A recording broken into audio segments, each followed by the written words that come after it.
આપણા ઉપર કેમ અત્યારે આમ પેલું છે, ખુમારી છે. આપણા ઘરે ઠાકોરજી બિરાજે છે. ગમે એવી તબિયત થાય, આપણને આપણા પ્રભુ પર વિશ્વાસ છે. હું હરિનો હરિ મમ રક્ષક, હું હરિનો હરિ મમ રક્ષક, હરિ કરશે મમ હિતનું. એ નિશ્ચય બદલાય નહીં. હરિ કરશે મમ હિતનું, એ નિશ્ચય બદલાય નહીં. એકવાર દ્રઢ આશરો થઈ જાય ને, 20-25 વર્ષ પહેલાં ગોકુળમાં ગોકુળનાથજીનું મંદિર છે. ઉપર ગોકુળનાથજીનું ઘર લખ્યું છે, મંદિર નથી લખ્યું. એટલે સવારે મંગળાની આરતી થઈ ને પછી બહાર ગાયને એવી સરસ પૂજા કરે. કાલે ગોપાષ્ટમી છે, બને તો બધાય ગાયની પૂજા કરવી. ગોળ ખવડાવો કે લાડવા કે જો આમ જ કરવું એવું નહીં. કાંઈ વ્યવસ્થા નથી, 4 રોટલી તો ખવડાવી શકીએ. હવે વ્યથા એ થઈ છે કે 2 વર્ષથી ગાયો બંધ થઈ ગઈ છે. હવે નાનપણથી એવું જોયેલું કે થાળ સરાવીએ એટલે પહેલાં ગૌગરાસ કાઢીએ. હવે ગાયો છે નહીં. હવે મનમાં એક વિચાર ફૂર્યો છે, વલ્લભ કૃપા કરે તો થાય કે ઘાટલોડિયા અને નારણપુરા પૂરતું શરૂઆત ત્યાંથી કરીએ. આપણા ઘરે કામ કરે છે ને બાઇક લઈને કે રિક્ષા લઈને મોકલવાનું. દરેક શેરીના નાકે ઊભા રહીએ 11:30 થી 2 વાગ્યા સુધી, અને બધેથી રોટલી ભેગી કરે, પણ તાજી રોટલી ગૌગરાસમાં 2 દીની વાસી ને એઠી ને ગાયોને ખવડાવાય નહીં. અને પછી એ રોટલી ભેગી કરી અને ગૌશાળામાં, હવે વિચારું છું કે ક્યાં ગૌશાળામાં પહેલાં બધું તપાસ કરવી પડે. આ તો મનમાં એક વિચાર આવ્યો છે. ભક્તેચ્છાપૂર્વક મારો વલ્લભ બેઠો છે.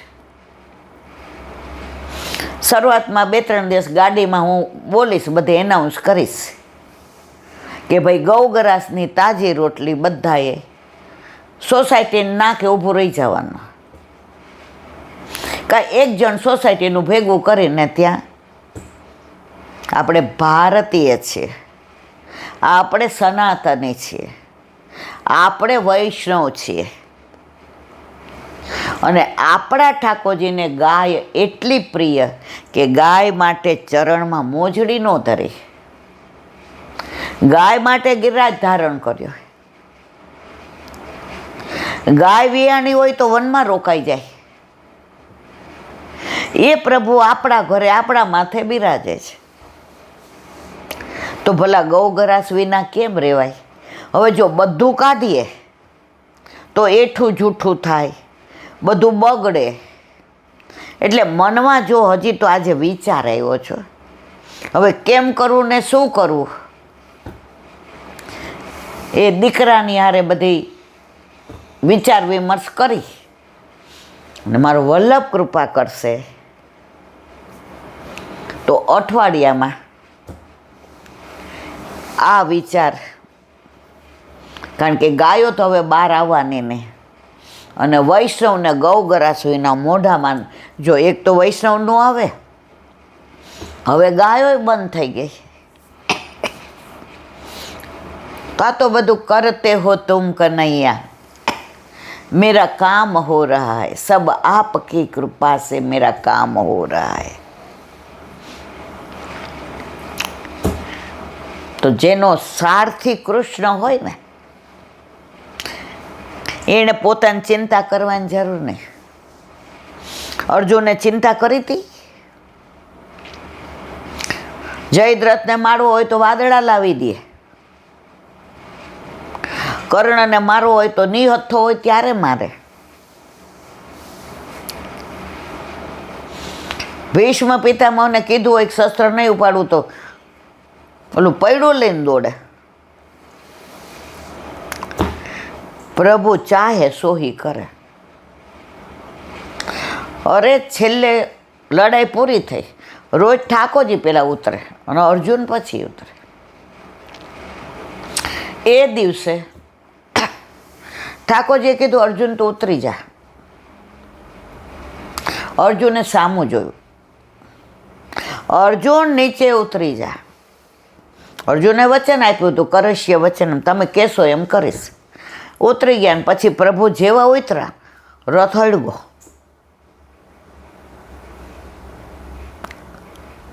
તો પ્રભુ જેના સારથી હોય ને, એણે ક્યાં રથમાંથી ઉતરવું ને ક્યાં ચડવું, ક્યાં ચલાવવો, ક્યાં ઊભો રાખવો, ક્યાં પાછું વળવું, ક્યાં વળવું, એ બધું પ્રભુએ જોવાનું, આપણે નહીં જોવાનું.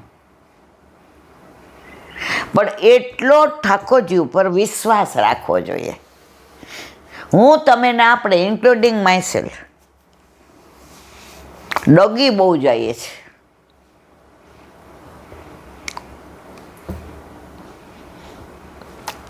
ઓલું બાળક નાનું હોય ને, એ સૂતું હોય એટલે માને એમ થાય હું તું છે બધું કામ કરી લો. હવે જાગે એટલે માં દોડે, દૂધ ગરમ કરે, અંદર ખાંડ નાખે, થાળીમાં ઠારે, ગળણી ગોતે અને બોટલમાં નાખે, કાં ગ્લાસમાં પીવડાવતા હોય તો એ. એટલી 5, 7, 8, 10 મિનિટ તો થાય ને મારવાલા. એમાં તો ઓલું એવું રોવે ને શ્વાસ ચડી જાય. માં બોલતી જાય, એને આમ આંખમાં એને એમ થાય, અરે મારા દીકરા આવું છું, બેટા આવું છું, આ ઠંડુ કરી દઉં નહીં તો તારું મોઢું બળી જશે બેટા. આ ગ્લાસ ગરમ હશે ને તોય તારથી નહીં પીવાય. અને ટાઢું કરેલું દૂધ તને પીવડાવાય નહીં મારા દીકરા, તને કફ થઈ જાય. તને ગરમ ગરમ તાજું જ પીવડાવે. મારા લાલા 1 મિનિટ દીકા આવો. જો ઓલું બોલતું નથી, સમજતું નથી, 3 મહિનાનો છે, તોય માં એની યાર વાતો કરે. એટલે ઓલું વરસનું થાય તો વાતો કરવા માંડે. આપણે આપણા ઠાકોરજી યાર વાતો નથી કરતા, એટલે ઠાકોરજી કે ઠીક, આપણે બોલતા શીખવાનું નથી. એ બોલતા ક્યારે શીખે? આપણે વાતો કરીએ તો. મેં જોયા છે એવા ભગવદિયાના અમારા સૌરાષ્ટ્રમાં. આપણે ગયા હોય ને એટલે કહું હાલો મૂકી જાઓ, આવું છું બટા 1 મિનિટો, પાછા જાય અંદર તક તક કરતા. હું જોવા માંડીને હું રહી ગયો. નાના હોય ને ત્યારે એ મારા વાલા હમણાં આવો, જેવી મોકલો છે એવું લાવજો પાછી, કોઈનું મન દુસંગ ન લાગે. તમારા સિવાય કોઈ મને રાહ જોવાવાળું. અને બહાર આવે પછી હું કોઈ દર્શન કરી લ્યો એટલે કહેજો મૂકી જાય. હા બટા હો વરની થા, તને સારું સારું મળે.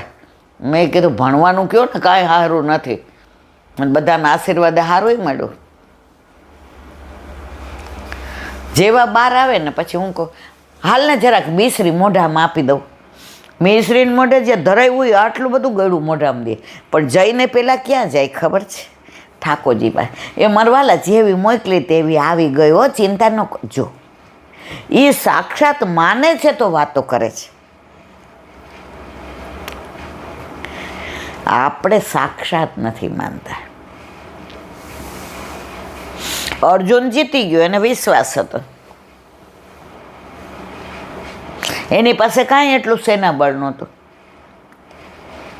ઠાકોરજીએ કહ્યું ખરું, અર્જુન આ ઓલો દુર્યોધન લઈ ગયો બધુંય માખણ, તારી પાછળ છાસ રહી, હું તો શસ્ત્ર લેવાનો નથી. અર્જુન કે એ માખણ ભલે લઈ ગયો, માખણ ચોર તો મારી ભેગો છે. એ ગાયનું દૂધ લઈ ગયો, ગાય તો આખી મારી પાસે છે ને.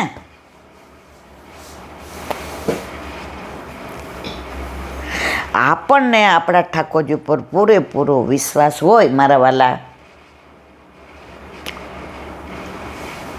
પછી અર્જુનજી તો આપણને હારવા દેવાના જ નહીં, હારવા દે.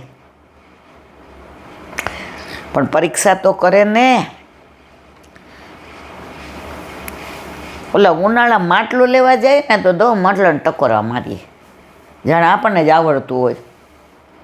પછી છેવટે કહીએ ઓલા કુંભારને, આ તમને સારું લાગે એ દો ને, તો પણ પહેલેથી લઈ લીધું હોત તો. ટકોરા મારીને લઈએ છીએ. તો આપણો કુંભાર એટલે કે આપણો ઠાકોર જે ઘડ્યા છે ને આપણને, એ ટકોરા તો મારે ને કે આ બરાબર છે કે નહીં.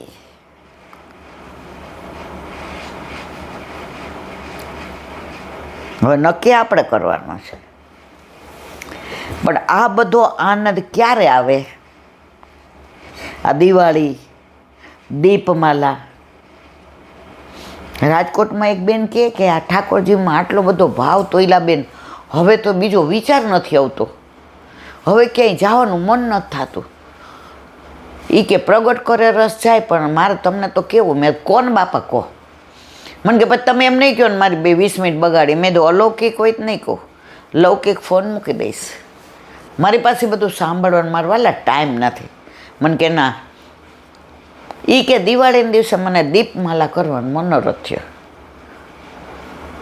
તો મારા મિસ્ટરે જાણે આમ સમજી ગયા ઠાકોરજી એને આખો રૂમ મને એવો દીવડાથી ને સરસ કરી દીધો. અને દીપમાલા મેં એવી રીતે રંગોળીની જેમ કરી, રંગોળી પૂરી, નાની નાની ફૂલઝર લાવી. અને તમે એ દીપમાલાનો મનોરથ જુઓ તો આપણે ભૂલી જઈએ. આપણે એમ થાય કે આ સારસ્વતનું આપણા ઘરમાં વ્રજ છે.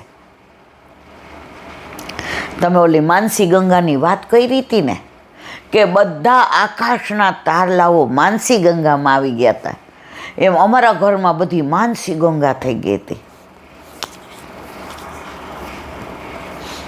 તમે ના પાડી જ કોઈને દર્શન ન કરાવાય, એટલે મેં વિડીયો કોલ ન કર્યો. મેં નહીં જ કરવાનો. ઈલાબેન નહીં ન કરાવાય. ઈલાબેન કઈ વાડીને મૂળો? હું તમારી જેમ સામાન્ય વૈષ્ણવ છું. મારામાં તમારા બધાથી કાંઈ એક દોરોય વધુ નથી, ઓછો હશે.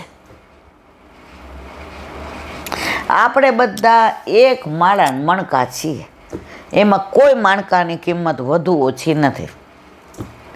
અને એણે જે વાત કરી એ કૈલાબેન મારી દીકરીને લગન હતા.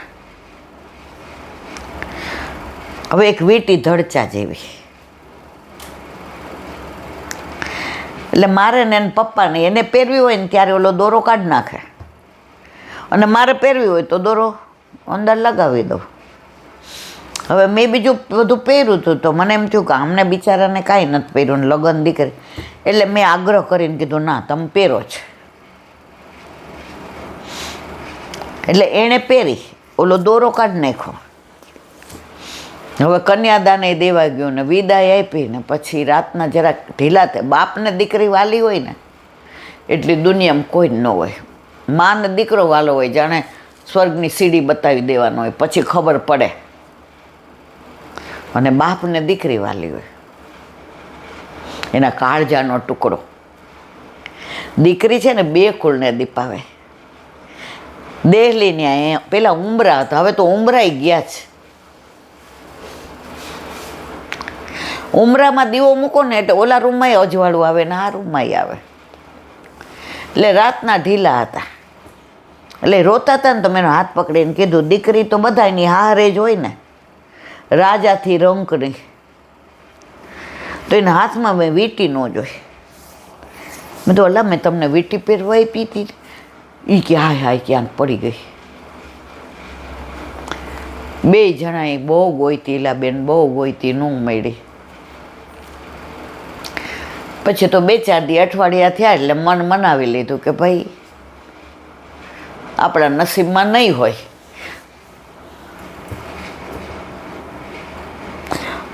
હવે જેટલા બધા મારી ફ્રેન્ડ હતી એ બધાને મારે રિટર્ન ગિફ્ટ આપી હતી. એટલે બેનપણીને ગણી કે આટલી આટલી આટલી. એટલે ઓલે રિટર્ન ગિફ્ટ લેવા ગઈ. એટલે આવો કબાટ હોય ને એ રિટર્ન ગિફ્ટ, એક ઓલો મોટો કોથળો હોય ને, થેલો. અત્યારે તો ફેશનમાં પહેલાં અમે કોથળો કહેતા, હવે થેલો. તો ચેનવાળા થેલાની અંદર એ બધી રિટર્ન ગિફ્ટ હતી. એટલે મને એમ થયો જીવ બાળવા કરતાં જે બાકી છે એ બધા એને દઈ દઉં. તો એ થેલો બહાર કાઢ્યો અને રિટર્ન ગિફ્ટ કાઢીને એ થેલામાં વીંટી હતી. જ્યાં મારા મિસ્ટરને લેવા નહીંતર દેવા. મારા સિવાય આ મારી બેનપણીની રિટર્ન ગિફ્ટને ઓર્ડે કોણ? ઠાકોરજીને જઈને કહી આવી, રમત રમાડે છે પણ જીતાડે છે તું જ. એટલે જ પુષ્ટિ માર્ગમાં ઠાકોરજીને હાર નથી પહેરાવતા, માળાજી પહેરાવીએ છીએ. હાર મર્યાદા માર્ગમાં. ફૂલવાળાની દુકાને જાય ને તો એ મર્યાદાવાળા એમ કે હારા માયલો હાર આપો, એ ત્યાંથી જ હાર લઈને આવે અને બીજાનો બનાવેલો એ ધરાવે. આપણે પુષ્ટિ માર્ગીએ તો બને ત્યાં સુધી આપણા ઘરના ફૂલ. અને માનો અત્યારે આ ફ્લેટને સૌરાષ્ટ્રમાં ને ત્યાં પહેલાં છે ને ડેલી બંધ મકાન હતા, એટલે તુલસીજીને ફૂલ ને અમારા ડેલામાં તો પારિજાતના એટલા ફૂલ થાય ને, એટલે હવાર બધા ઉઠે ને એ પેલા મારી બા વીણી લેતી. ની ટાઈમમાં હોય તો મને ઉઠાડે. અને મેં કીધું આને પણ આખા ગામની ચિંતા નથી, વીણવા જા મનમાં હો, એટલું બોલવાનું ત્રેવડ ન હોય. એટલે નીચે એણે સાડી પાથરી રાખ્યું, એટલે બધા ફૂલ એમાં આવે. એમાંથી બધો કચરો કાઢીને, ત્યારે આવી પ્લાસ્ટિકની કોથળીઓ નહોતી, પ્લાસ્ટિકના ડબ્બાઈ નહોતા. રેશમી કપડામાં એ 7-8 વૈષ્ણવ હોય ને એનું બાંધી લેવાનું. મને કે જા સાયકલ લઈને, આ પણ આને જો ને. પણ આ બધું કરેલું મારા વાલાએ મને શીખવાડ્યું કે પારિજાતને કેમ ભરવા. એ તો તરત છુઈમુઈ કરમાઈ જાય. એની દાંડી કેમ લેવી.